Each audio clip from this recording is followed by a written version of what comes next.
I am Balaji, professor in mechanical engineering. So I just give a very brief overview of mechanical engineering. The selling point is mechanical engineering is forever exciting. Okay. Yeah, next slide. So what is mechanical engineering? So a branch of engineering that applies the principles of science to analyze, design and manufacture machines, tools and mechanical systems. So even if you look at the various things in this room, we can list out 100 things which are done by mechanical engineers. So it is true, wherever you go, there's mechanical engineering. It is very broad-based. It is one of the oldest disciplines and it is frequently referred to as the evergreen branch of engineering. Yes. The influence of mechanics can be found even at the time of Archimedes. You know the famous buoyancy principle. So it is known as early as 287 BC. Hero, as you all know, Hero developed the world's first steam engine. So he lived between 10 and 70 AD. So mechanical engineering evolved as a separate branch in the 19th century. So one of the most important things which led to the development of mechanical engineering was the steam engine. The steam engine was very critical for both the industrial revolution as well as for the development of technology. So if you look at this Hero's Elo pile, so some of you may be aware, is there a pointer? Oh, that is dangerous. Which one? Okay.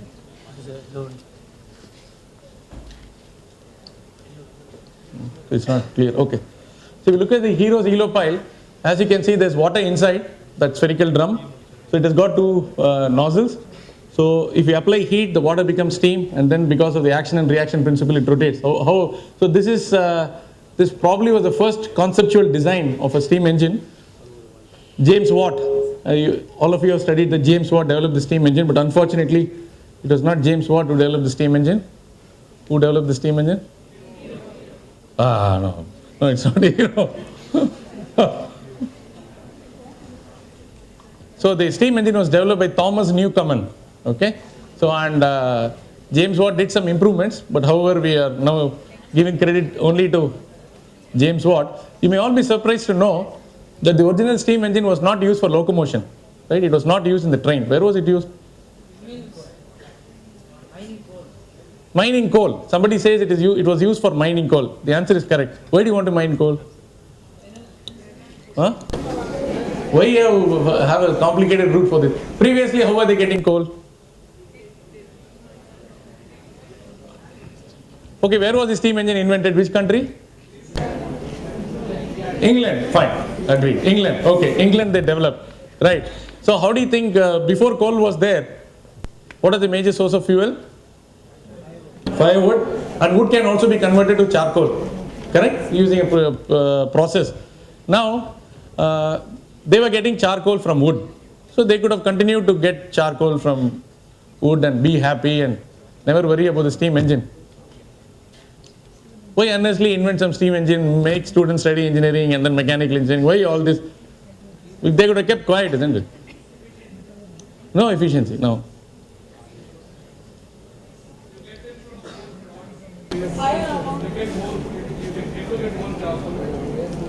Huh? You can get more charcoal. No, what is the problem? Charcoal comes from what? Wood. Those times we didn't have the plane. So if some country had to have military dominance, what was the most important thing they had to have?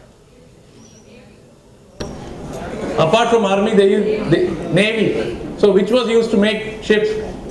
Wood. So if all the wood was cut and was used to make charcoal, then they would lose their competitive. England thought that they would lose the competitive advantage. Therefore, they wanted to preserve the wood. So they wanted to see if there could be some other alternative instead of charcoal. Then they found out that coal is available. But unfortunately, coal is available only deep inside. For that, the water has to be bailed out. So if we have to develop water, then human pumps and pumps driven by horses were not sufficient. Therefore, it was a necessity to invent the steam engine.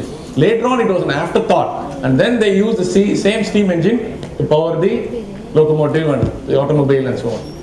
You're getting the point? So the original steam engine was used to pump water, such a silly application. But it turned out to be that it was originally developed for pumping water and later on it was used for locomotion. Yeah.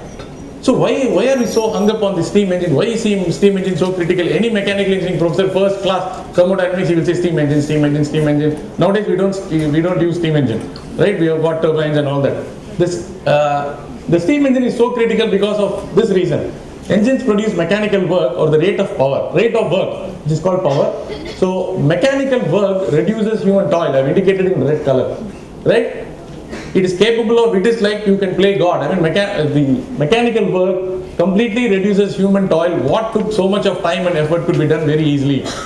Okay, that is why between heat and work is considered superior to heat, because when you convert heat to work, you cannot convert it fully because you run it through an engine and there is an efficiency associated with this. Whereas if you take a 1000-watt immersion heater, from the 1000-watt electrical power, you can directly get 1000 watts of heat. Okay, therefore the story is, while work can be completely converted to heat, heat cannot be completely converted to work. This one line, that heat cannot be completed to work, when you do engineering, we'll explain this in 45 hours in a course called thermodynamics.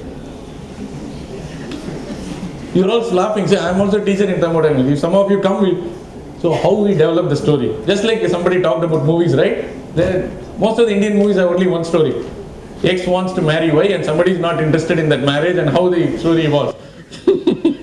Most of the Indian stories have only one line. So that, right, that to somebody could be the girl's father, the girl's brother, the boy's father. It's like that. Here the story is, heat cannot be completely converted to work.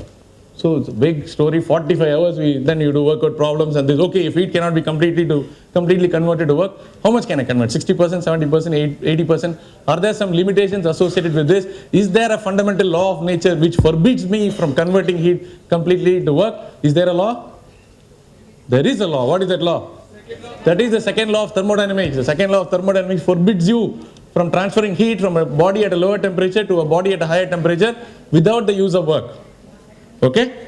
But your air conditioner and refrigerator constantly do that. But you are supplying additional power. Okay? What is the proof of the second law of thermodynamics? What is the proof of the second law of thermodynamics? The proof of the second law of thermodynamics is that it cannot be disproved. Okay? Yes, there is no formal proof of the second law. Each time you do an experiment, you come to the same conclusion that heat cannot be completely converted to work. There is no, just like there is no need to prove that God exists, so long as you are not able to prove that God does not exist. It is not mandatory. I think you will all sleep off if we go on. Okay? So to make matter simple, mechanical work reduces human toil. I mean, there's no need for more explanation on this. It is granted. So the original steam engine was not used for locomotion, but for pumping water. Yeah. Now mechanical engineering today, it is all pervading, omnipresent. It is present everywhere. Modern cars, from the cheapest Tata Nano to BMW, Benz, Audi, all these cars are now you can see on Chennai roads. Audi 6, 7, whatever series, BMW, whatever series you name, everything is there. Power plants, you have diesel generators at coal-based thermal power plants, nuclear power plants, combined cycle power plants, robotics, artificial intelligence. Some of you will see the robotics lab today. He doesn't like me.